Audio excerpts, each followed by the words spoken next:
dari jumlah pendaftar ya. Dan ini sudah berlangsung perkuliahan. Nah, nanti Bapak Ibu sekalian, kita akan melakukan seleksi penerimaan mahasiswa baru lagi untuk program doktor, itu bersamaan dengan penerimaan mahasiswa baru S1 dan juga S2. Biasanya sekitar bulan April atau bulan Mei. Nah, untuk itulah kami mengajak Bapak dan Ibu sekalian untuk bergabung ya di UINSI Samarinda, baik itu untuk program S2 maupun program doktornya.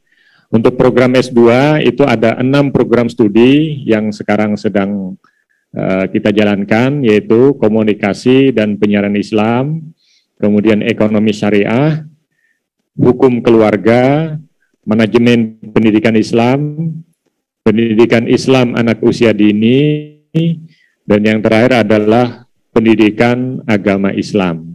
Jadi ada 6 program studi yang sekarang berjalan dan alhamdulillah semua sudah terakreditasi B dari BAN PT, kecuali 1 PAI itu terakreditasi A ya.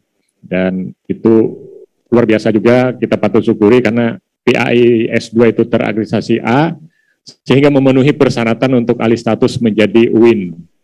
Kalau tidak ada program studi A-nya, maka tidak bisa alih status.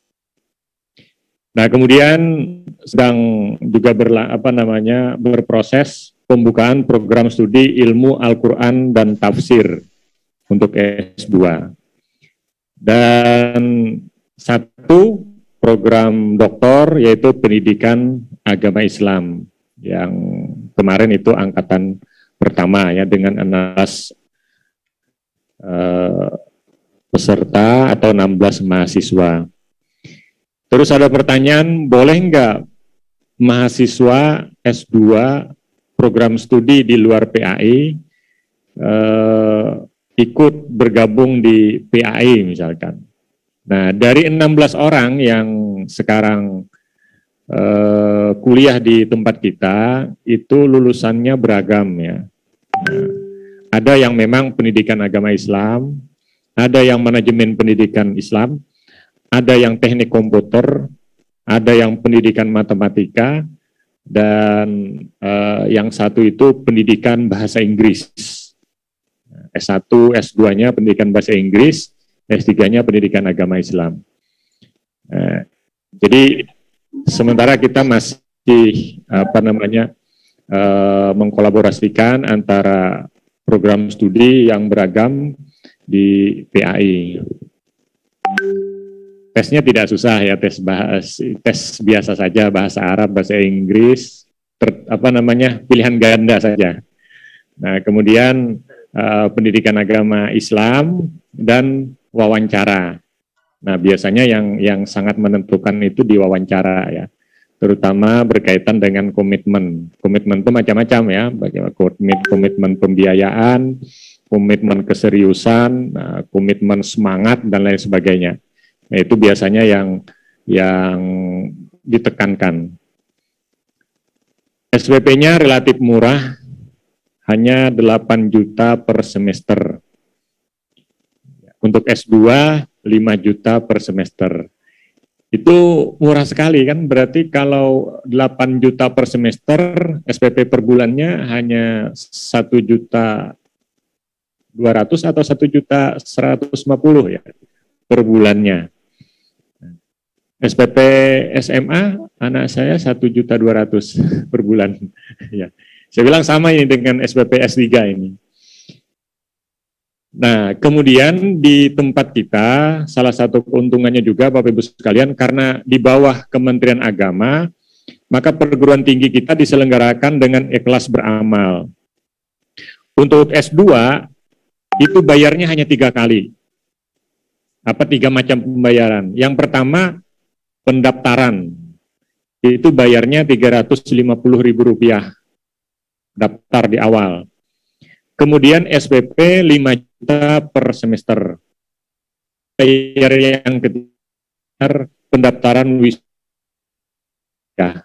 Itu saja pembayarannya, tidak ada pembayaran yang lain. Seminar proposal tidak bayar, seminar hasil tidak bayar, munakasah tidak bayar. Jadi tidak ada pembayaran yang lain. Untuk S3 itu ada 4 jenis pembayaran. Yang pertama, pendaftaran itu Rp750.000. Silakan dicek nanti di tempat lain, membanding-bandingkan saja ya. Ya, Rp750.000, kemudian SPP-nya 8 juta, kemudian bayar wisudanya Rp500.000. Mudah-mudahan tidak naik ya, kalaupun naik paling Rp750.000 pembayaran wisudanya. Dan nanti ada pembayaran ujian terbuka atau promosi.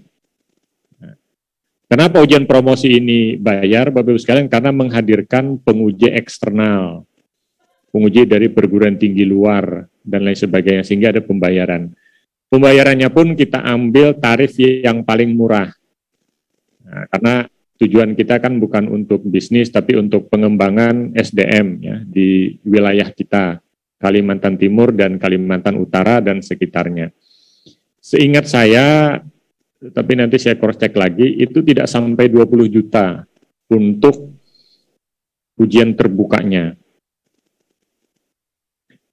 Nah, kemudian Bapak Ibu sekalian, kenapa kami ajak Bapak Ibu, bukan cepat-cepat sih ya, sesegera mungkin untuk bergabung, mumpung UIN kita ini belum BLU. Nah, nanti kan mengarahnya ke BLU nanti.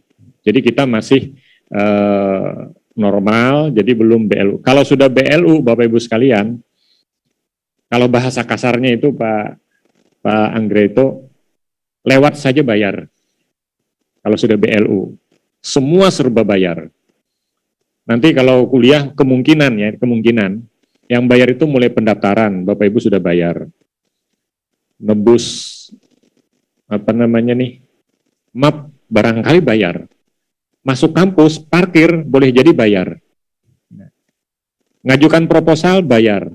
Seleksi proposal, bayar. Seminar proposal, bayar. Seminar hasil, bayar. Ujian munakasah, bayar. Dan lain-lain. Itu tambahannya. Di samping memang bayar yang wajib. Yang wajib yang sudah ada maksudnya. Itu banyak tambahan. Karena ya tahu sendiri kalau sudah BLU. Dan ujian promosi biasanya itu mahal kalau sudah BLU. Recording in progress. Karena ujian promosi itu terakhir. Kalau Bapak Ibu, ini sebenarnya rahasia ya, saya tidak boleh ungkap sebenarnya ya. Kalau Bapak Ibu sudah kuliah S3, sudah bayar SPP di akhir-akhir, sudah seminar hasil, ujian promosi itu biar kami tarif 50 juta, Bapak dan Ibu pasti bayar. Kenapa pasti bayar? Karena sudah terlanjur capek, sudah terlanjur banyak biaya yang keluar, di ujung-ujungnya diminta 50 juta, pasti bayar. Berapapun yang diminta pasti dibayar itu. Karena sudah di ujung-ujungnya. Nah, jadi ya mumpung ini masih murah, enggak sampai 20, kalau nggak salah 12 juta atau berapa itu untuk ujian promosinya. Nah, saya dulu lebih mahal dari itu, tahun 2014 ujian promosinya ya.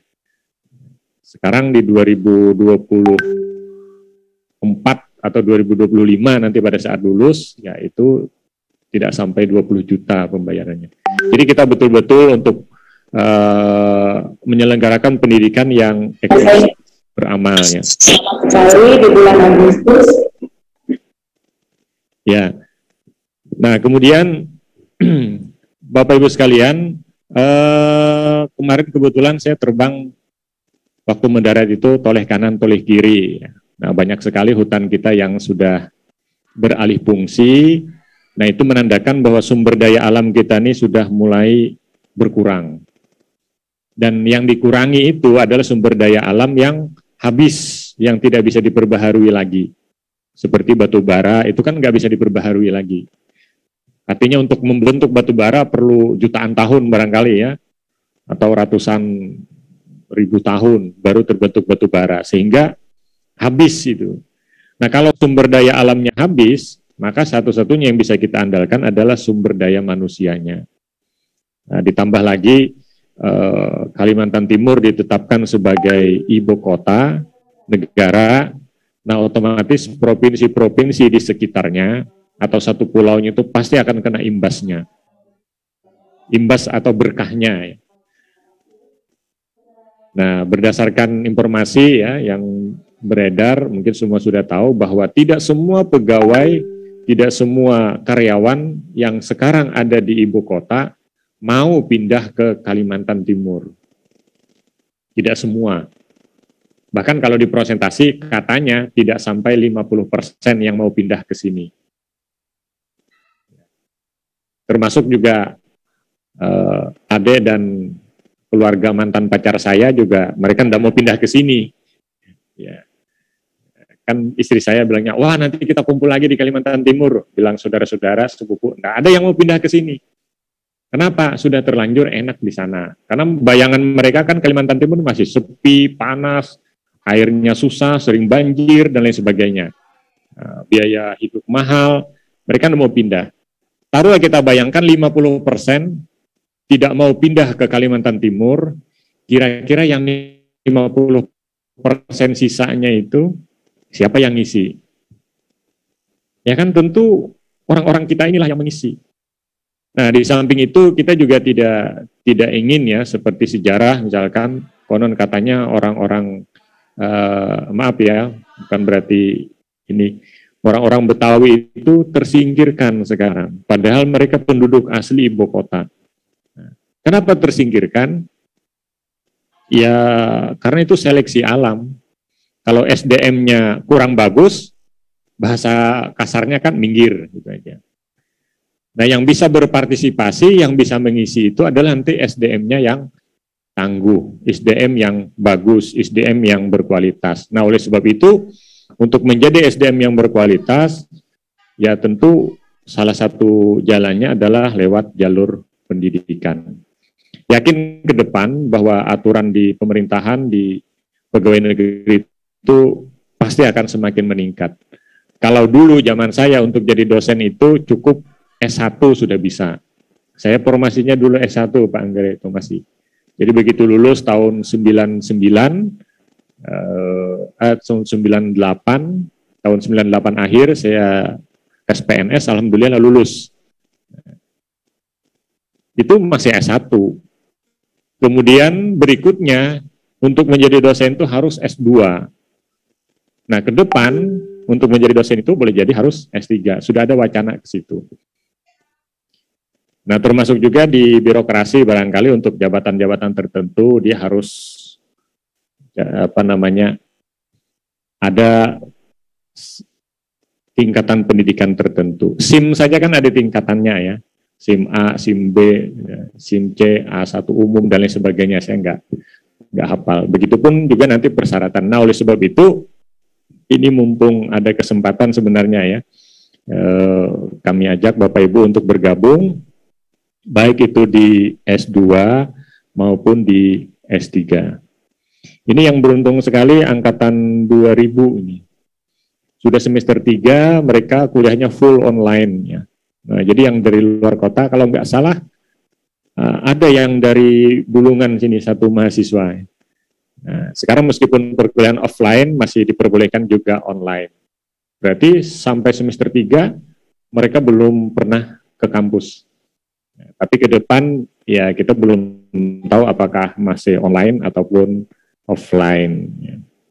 Mungkin itu ya Bapak Ibu informasi yang bisa kami sampaikan. Barangkali ada pertanyaan ataupun ada hal-hal yang ingin disampaikan oleh Bapak Ibu, barangkali kita dialog saja ya. Baik Bapak Ibu yang hadir di tempat ini ataupun juga Bapak Ibu yang ada di ruang Zoom ya. Alhamdulillah ini ada yang dari Nunukan, kemudian ada dari Malinau, ada KTT juga, dan lain sebagainya. Silakan Bapak Ibu. Terima kasih. Assalamualaikum warahmatullahi wabarakatuh. Baik, terima kasih Pak Dr. Tahir. Demikian tadi disampaikan informasi berkaitan dengan program Pascasarjana S2 dan S3. Tentu teman-teman sangat berminat ya. Sebenarnya banyak teman-teman yang sangat berminat, terutama yang ke S2 dan S2 yang ke S3. Untuk mempersingkat waktu, silakan Bapak Ibu yang di ruang rapat maupun di Zoom untuk bertanya. Pak Ngadim. Zoom nanti ya. Bentar, Pak Ngadim dulu ya, silakan. Assalamualaikum warahmatullahi wabarakatuh. Terima kasih kepada Bapak Angrito dan narasumber. Ini peluang yang sangat bagus, Pak. Saya lihat karena sudah beberapa kali saya browsing di perguruan tinggi lain, memang SPP-nya cukup mahal, Pak. Selisihnya 4 jutaan ini kalau seperti ini. Mungkin yang ingin saya sampaikan ini untuk wilayah Kaltara ini, Pak. Dari Bulungan, KTT, Malino, Tarakan, dan Nunukan ini, seandainya nanti kita ini tahun 2001 ini mendaftar, mekanisme perkuliahannya ini Pak yang saya tanyakan bagaimana, apakah Sabtu Minggu atau di semester ini khususnya yang guru nih Pak, apa semesteran pas liburan atau untuk pegawai yang ambil cuti atau bagaimana ini, mungkin sistemnya itu yang ingin saya tanyakan Pak. Kalau seandainya memungkinkan untuk pegawai di Kalimantan Utara ini bisa, saya yakin banyak Pak yang daftar ini Pak. Mungkin itu baik S2 maupun S3. Assalamualaikum warahmatullahi wabarakatuh. Yang di Zoom silakan. Ya, makasih Pak Haji Angrito. Dengar suara kami Pak? Jelas sekali Pak. Iya, mohon maaf. Tadi sebenarnya kami ingin bertanya, namun kami tadi kurang jelas Pak, karena suaranya memang yang kami terima ini kecil. Namun dalam kesempatan diskusi ini mudah-mudahan nanti bisa dijelaskan lagi kami. Sebenarnya pertanyaan kami hampir sama. Sebenarnya ini peluang yang sangat baik bagi kami yang ada di wilayah Kaltara, khususnya juga kami yang ada di perbatasan. Dan ini peluang untuk meningkatkan SDM. Selain itu juga ada peluang untuk naik pangkat sebenarnya. Karena kalau tidak S2 dan tidak menduduki jabatan eselon 3, kami mungkin yang ada di perbatasan ini sekarang sudah 3D, mungkin sampai pensiun, paling-paling juga nanti 3D gitu. Nah, jadi yang kami ingin pertanyakan sama aja Pak sesungguhnya, kalau seandainya perkuliahan ini banyak yang minati, apakah ada kampus di wilayah Kalimantan Utara atau bisa belajar jarak jauh?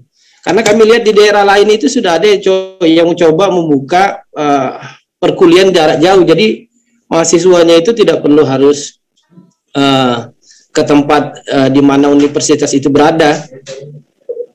Apakah kami seperti misalnya di Nunukan ini kan karena letak geografis kami lumayan jauh juga kalau di Nunukan. Tadi kalau di Lumbis mungkin bisa naik mobil, tapi kalau ke Samarinda sampai 3 hari 2 malam. Nah, kira-kira solusi apa yang diberikan dari UIN Samarinda ini supaya kami yang ada khususnya di daerah perbatasan ini bisa mendapatkan pendidikan paling tidak S2 dan seterusnya gitu nah Pak. Mungkin ini pertanyaan kami. Terima kasih. Baik, terima kasih Pak Haji Said dari Nunukan. Dari Malino ada Pak Baharudin. Dari KTT, Bu Sarita. Assalamualaikum warahmatullahi wabarakatuh. Yang kami hormati Bapak Haji Angrito dan Bapak narasumber yang dari UINSI Samarinda. Kebetulan saya nih Pak alumni Samarinda juga, IAIN, kebetulan alumninya. Cuma yang kami pengen tanyakan pada hari ini adalah kira-kira sama pertanyaan kami dengan beberapa teman yang sudah terdahulu, yaitu kira-kira jika kami melanjutkan S2, apakah itu nanti untuk penyesuaian golongan misalnya, apakah itu diakui, mengingat kami ini akan jarak jauh kuliahnya gitu. Nah, apakah nanti tidak ada seperti MOU dengan pemerintah daerah atau dari Kanwil sendiri untuk melaksanakan perkuliahan jarak jauh, tetapi untuk diakui S2-nya itu gitu. Nah, seperti teman-teman kebanyakan kuliahnya di UT dan itu diakui gitu. Nah, lulusannya. Apakah tidak ada temuan untuk nanti terus terang kami ini kan jauh dari Samarinda, setidaknya kalau menempuh perjalanan jauh ke sana kan pasti kami akan meninggalkan pekerjaan. Nah, yang kami solusinya apa, kira-kira kita ini punya solusi enggak kuliah jarak jauh dan itu diakui nanti. Mungkin itu yang kami sampaikan, Pak. Kurang lebihnya mohon maaf. Assalamualaikum warahmatullahi wabarakatuh. Waalaikumsalam. Terima kasih Ibu Saripah. Mungkin sementara 3 orang dulu, Pak. Silakan dijawab. Ya, terima kasih Bapak Ibu sekalian, dan memang dari sekian banyak tempat yang kita kunjungi, ini pertanyaan inilah yang paling... Suaranya Pak, tolong Pak dibesarin. Atau mikrofon itunya sudah full kali ya? Sudah full ya? Iya. Jadi pertanyaan ini yang paling banyak ditanyakan ya, tentang bagaimana teknis perkuliahan teman-teman yang jauh jaraknya dari Samarinda. Yang pertama, Bapak-Ibu sekalian, di UIN Samarinda itu tidak melaksanakan kelas jauh. Dulu ada yang menggagas buka kelas di Tarakan, kemudian ada di Berau, ada juga di Penajam. Bukan Penajam sih, Pasir ya, di Tanah Grogot, itu sudah siap kelasnya. Tapi kita belum berani menyelenggarakan kelas jauh. Karena kalau menyelenggarakan kelas jauh, kemudian kena lagi apes, ketemu sama PT atau ada yang menginformasikan, itu selesai, kita rugi dua-duanya ya. Bapak dan Ibu yang kuliah rugi, kami pun juga selaku penyelenggara rugi. Izin kami sebenarnya tidak dicabut ya, kalau menyelenggarakan kelas jauh. Akan tetapi, tidak boleh menerima mahasiswa baru selama 2 tahun berturut-turut. Tidak boleh mengeluarkan ijazah dan lain sebagainya. Nah, itu kalau kita ibaratkan, ya sama saja. Orang dipersilahkan untuk hidup, tapi tidak boleh makan dan minum. Ya kan? Dia tidak nyuruh mati, tapi tidak boleh makan dan minum. Ujung-ujungnya kan mati juga. Ya, izinnya tidak dicabut, tapi tidak boleh menerima mahasiswa, tidak boleh menyelenggarakan pendidikan, tidak boleh mengeluarkan ijazah. Ya akhirnya kan mati juga perguruan tinggi. Nah, jadi untuk kelas jauh kami tidak berani menyelenggarakan, akan tetapi ada celah, ya, ada celah, dan ini tentu mohon dukungan, mohon doa restu dari Bapak Ibu sekalian. Ya termasuk pertemuan hari ini modal ya bagi kami untuk memperjuangkan pendidikan atau pembelajaran jarak jauh.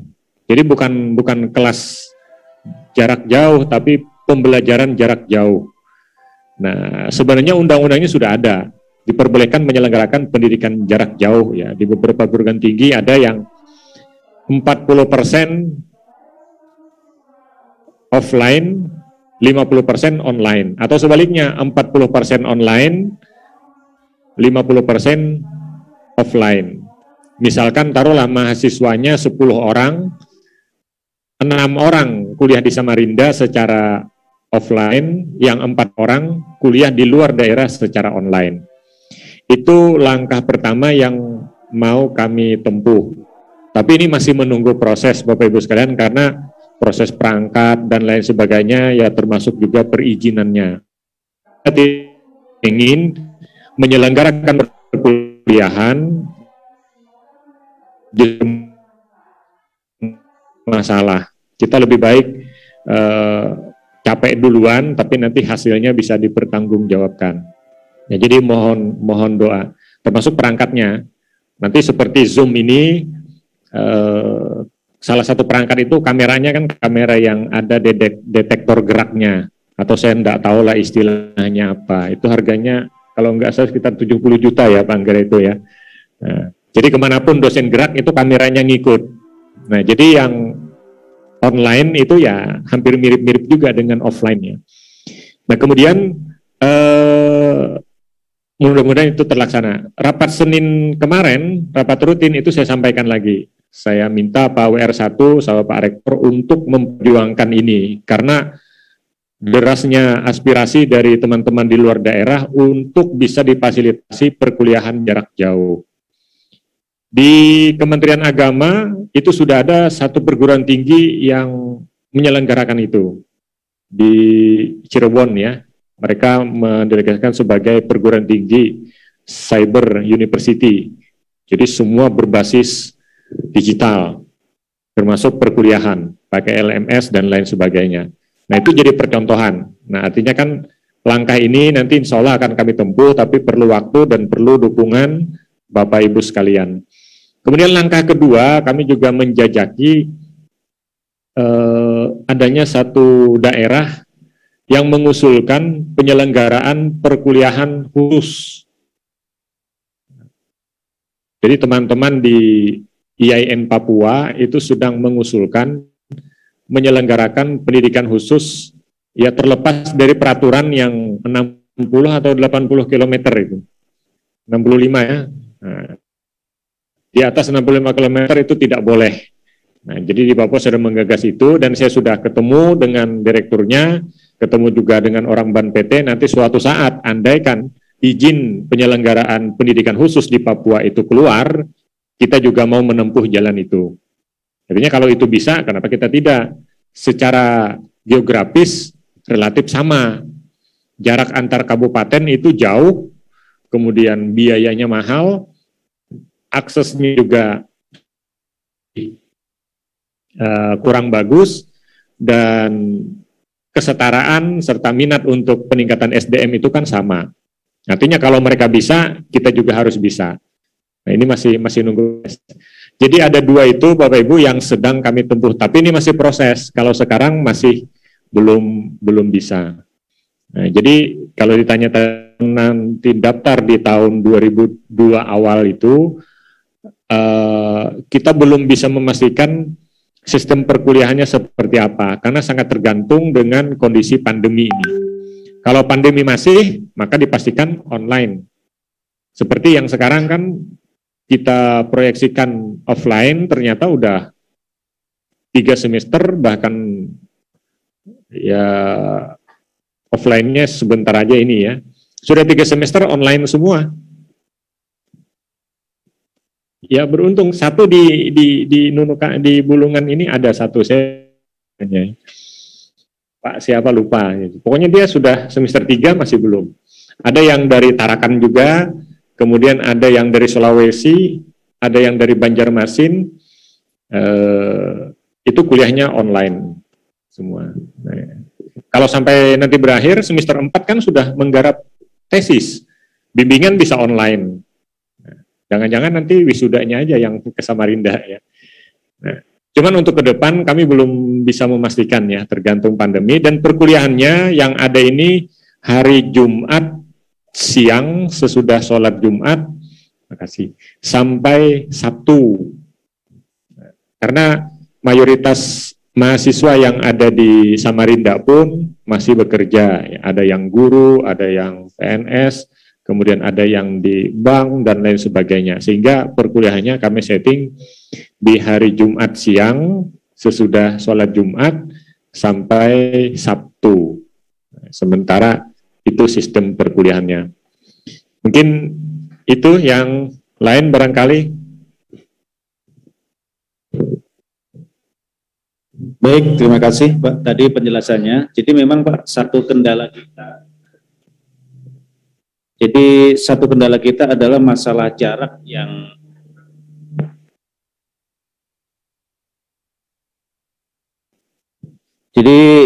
memang di kepegawaian itu memang mempersyaratkan masalah jarak Pak ya, Bapak ya. Jadi untuk saat ini teman-teman yang ingin ke S2 itu memang harus mempertimbangkan itu, karena beberapa teman yang sudah S2 kemudian tidak bisa menyesuaikan itu banyak gitu loh. Nah, mungkin kalau S3 tidak bersyaratkan kali Pak ya.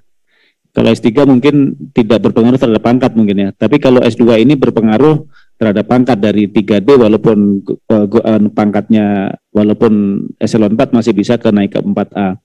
Nah, saya kira itu ke depan mungkin Winsi Samarinda bisa memperjuangkan itu gitu, karena bagaimanapun juga Kementerian Agama ini secara orang per orang banyak yang ingin melanjutkan itu gitu. Cuma tadi artinya instrumennya untuk itu kayaknya belum ada, satu-satunya hanya universitas terbuka, dan universitas terbuka itu jurusannya ya bagi teman-teman yang lulusan STAN ya agak susah juga ya, untuk linear dan sebagainya. Nah, saya kira mungkin ke depan Winsi bisa seperti apa disampaikan tadi, kalau di Papua tadi bisa setujuin, kenapa kita tidak gitu. Tapi mudahan tidak terlalu lama. Jadi memang khusus yang S2 kita memang belum terlalu banyak Pak di sini Pak. Mungkin banyak fokusnya yang ke S2-nya gitu. Untuk S3 ini ya ada, tapi dalam kondisi seperti ini memang ya kemarin saya juga sempat daftar Pak di UT gitu nah. Di UT untuk S3, tapi karena terbentur akreditasi awal saya S2 saya adalah C, maka ditolak. Minimal di UT adalah B. Kalau saya masih karena dari umum bukan STAN sehingga masih bisa. Saya kira itu Pak. Dari teman-teman lain silakan, ada lagi yang bertanyakan? Apakah dengan pola tadi yang disampaikan? Ya silakan. Baik, Assalamualaikum warahmatullahi wabarakatuh. Halo Pak. Ya silakan. Baik, Baharudin, tempat tugas di Malinau. Saya sendiri sudah pernah ikut S3 di Bogor, cuman baru dapat pemutihan. Jadi karena mungkin tidak diakui ketika mungkin kenaikan pangkat. Kira-kira kalau mau mengajukan S3 kedua kalinya itu kira-kira bisa kah Pak ya? Dengan jarak dari Malinau ke Samarinda itu apakah bisa masuk jarak? Satu, yang kedua mungkin apakah bisa misalnya dari perguruan tinggi sebelumnya bisa di breakdown ke Samarinda supaya bisa diterima gitu artinya ijazahnya. Itu aja Pak, saya sendiri jurusannya pendidikan Islam, jadi tidak ada agama, pendidikan Islam saja, bukan pendidikan agama Islam. Terima kasih Pak. Assalamualaikum warahmatullahi wabarakatuh.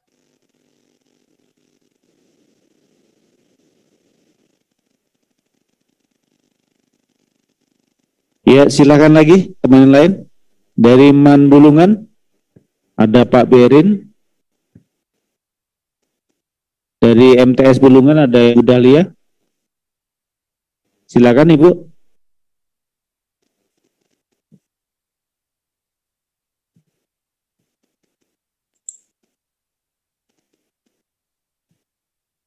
Tidak ada. Silakan Pak ditanggapi tadi Pak.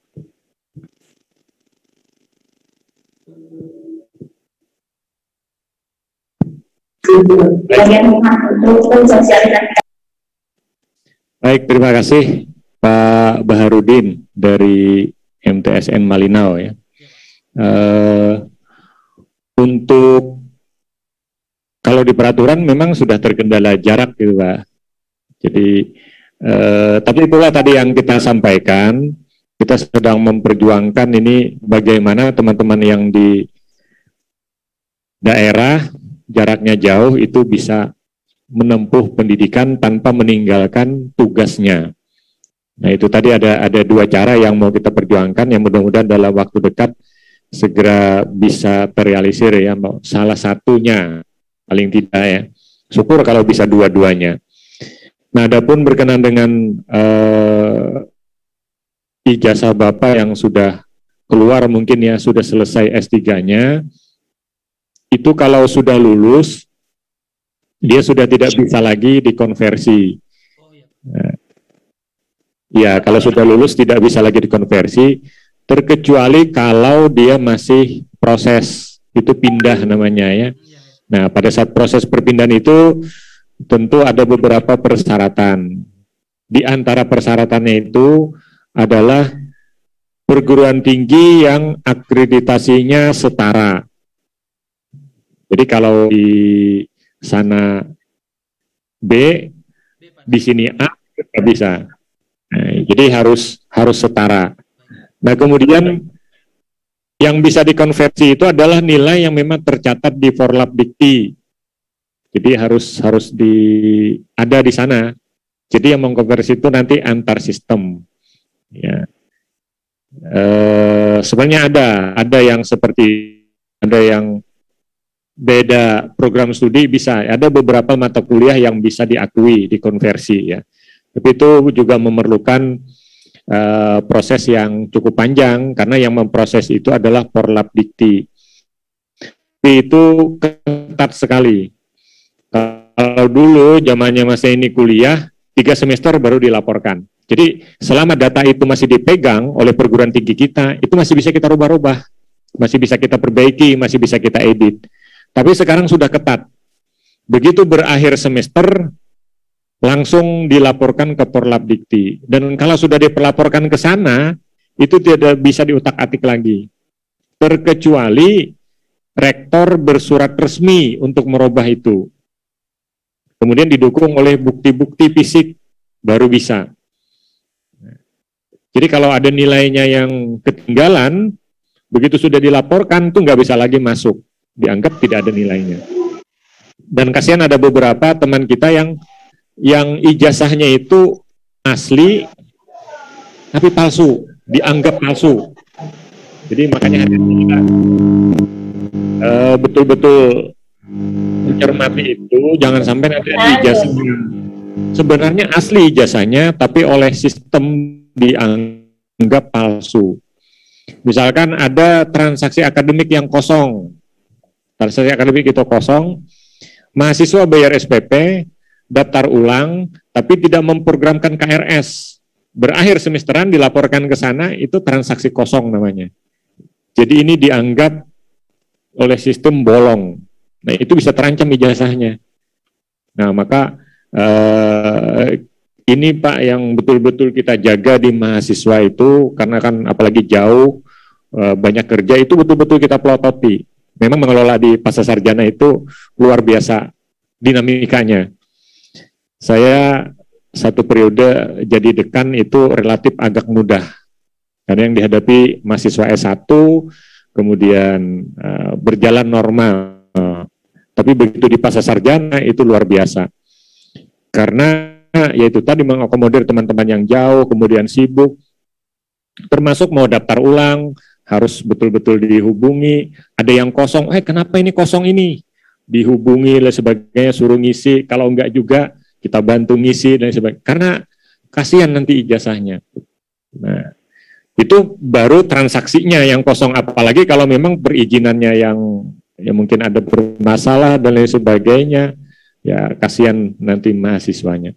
Jadi itu ya Pak Badrudin, kalau sudah lulus itu sudah tidak bisa dikonversi lagi. Dan kalau mau ya S3-nya ya mulai dari mulai dari nol lagi. Jadi nggak apa-apa punya ijazah 2 Pak untuk S3-nya. Nah, termasuk Pak Angga itu sebenarnya teman-teman di Kemenak itu punya kesempatan bagus ya untuk ya kasarannya menambah waktu pengabdian. Nanti kan kalau sudah mendekati akhir masa kerja, itu kalau sudah S3 kan bisa beralih fungsi ke fungsional, ke dosen. Di UIN Samarinda itu banyak dosen dari Kementerian Agama. Mantan Kakanwil Kalimantan Timur, Pak Kusasi jadi dosen. Pak Imam Muhtar, mantan Tarakan juga jadi dosen. Almarhum Pak Saihudin dari Kemenak, pindah ke sana juga jadi dosen. Kemudian Pak, siapa ini ada 2 atau 3, saya lupa. Pak Ruslan, kemudian Pak itu dari Kemenak juga, dari Man IC juga ada, pindah ke dosen. Karena mereka sudah memegang ijazah doktor dan prosesnya cepat. Karena UIN ini masih membutuhkan banyak tenaga. Untuk dosennya Pak, tahun ini kita ajukan 400 formasi. Alhamdulillah disetujui sudah sampai 20. Jadi kurang banget. Sehingga kalau ada yang sudah doktor mau pindah ke UIN Samarinda, cepat sekali prosesnya. karena masih kurang ini. Nah, oleh sebab itu ya barangkali yang sudah mungkin bukan bosan sih, sudah agak jenuh menghadapi meja dan kertas, saatnya berhadapan dengan mahasiswa, mau nyoba dunia baru, kalau sudah ada ijazah doktornya bisa. Sekarang terbuka lebar. Pak Rektor itu asal doktor dari Kemenak, cepat langsung prosesnya. Ada yang kepala sekolah Pak, yang baru-baru ini ada 2 kepala sekolah, karena sudah doktor, pindah ke UIN, cepat. Ya termasuk istrinya Pak Rektor juga pindah ke IAIN, isinya Pak Rektor, isinya Pak WR2 dari MTS, pindah juga ke IAIN. Tidak lama sudah jadi fungsional, dosen. Ya, sekarang sedang menyelesaikan disertasi. Baik, itu mungkin gambarannya ya Pak. Terima kasih.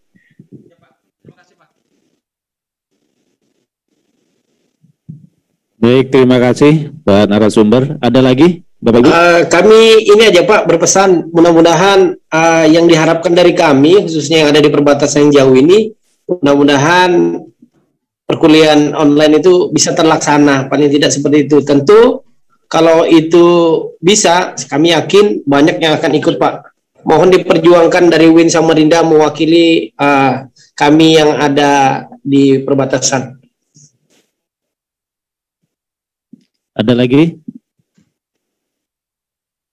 Baik Bapak Ibu, kalau tidak ada, memang betul Pak, ya saya kira mungkin UIN Samarinda bisa memperjuangkan itu, karena pengalaman saya S2 itu memang untuk mendapatkan surat izin belajar itu ribet juga ternyata gitu. Jadi dalam masalah jarak. Yang kedua adalah jadwal perkuliahan. Jadi syaratnya itu kuliah harus di jam kerja, harus di hari kerja dan di luar jam kerja gitu. Nah, jadi pada saat itu saya di Unmul nego dengan fakultas, padahal kuliahnya Sabtu Minggu gitu. Itu nggak boleh gitu. Di aturan kepegawaian nggak boleh. Jadi kuliah harus di hari kerja di luar jam kerja. Jadi kalau jam kerja kita sampai jam 4 berarti di atas jam 4 itu. Itu sempat berdebat juga saya dengan fakultas. Fakultas tidak mau, kalau tidak mau saya berhenti kan gitu. Nah, ini yang saya kira secara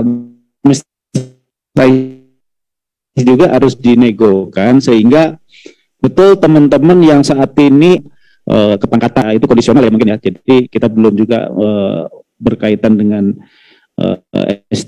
mungkin kurangan, tapi kalau untuk tadi alih fungsi ke dosen saya kira itu sangat bermanfaat. Ya, saya kira teman-teman di sini Pak pada intinya sangat berminat sekali, terutama di S2 dulu nih Pak. Di S2 dulu, kalau tadi ada fasilitas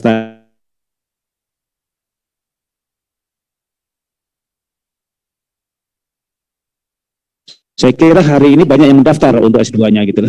Saya kira seperti itu Pak ya. Terutama Pak Hadim ini Pak. Pak Hadim ini demand tadi Pak. Jadi datang ke sini betul-betul ingin mencari informasi itu gitu loh. Nah, kalau memang mungkin dia akan daftar gitu. Mungkin datang hari ini juga ke depan UINCI, ya mudahan lah kita berdoa bersama-sama, karena juga UINCI kan punya Kementerian Agama juga gitu loh. Siapapun nanti ya teman-teman yang di daerah kayak kita ini perbatasan dengan mudahnya untuk mengakses pendidikan. Baik Pak Ibu, kalau tidak ada lagi yang dipertanyakan, yang didiskusikan, saya kira nanti jam 1 harus ke Jakarta, jadi secepatnya harus ke Tarakan. Terima kasih Bapak Ibu yang telah hadir di ruang rapat ini dan secara daring ya, terutama teman-teman yang ingin melanjutkan pendidikan, yang selalu ingin mengupgrade ilmu-ilmu tentang ya background kita, pendidikan kita. Mudahan ini bermanfaat untuk kita semua. Terima kasih Pak Dr. Tahir atas kedatangannya di Kalimantan Utara. Mudahan ini bermanfaat untuk kita semua, dan mudahan kedepannya harapan kami dapat memenuhi apa yang disampaikan oleh teman-teman tadi. Ya paling tidak terlalu lama lah ya. Mudahan seperti itu. Ya demikian, kurang lebihnya mohon maaf. Saya tutup dengan membaca hamdalah. Alhamdulillahirabbil alamin. Wabillahi taufiq wal hidayah. Wassalamualaikum warahmatullahi wabarakatuh. Pak Haji Anggrioto bisa minta nomor teleponnya Pak Dokter tadi? Boleh, nanti saya share. Siapa tahu bisa konsultasi kan? Boleh, nanti saya share ya di grup ya.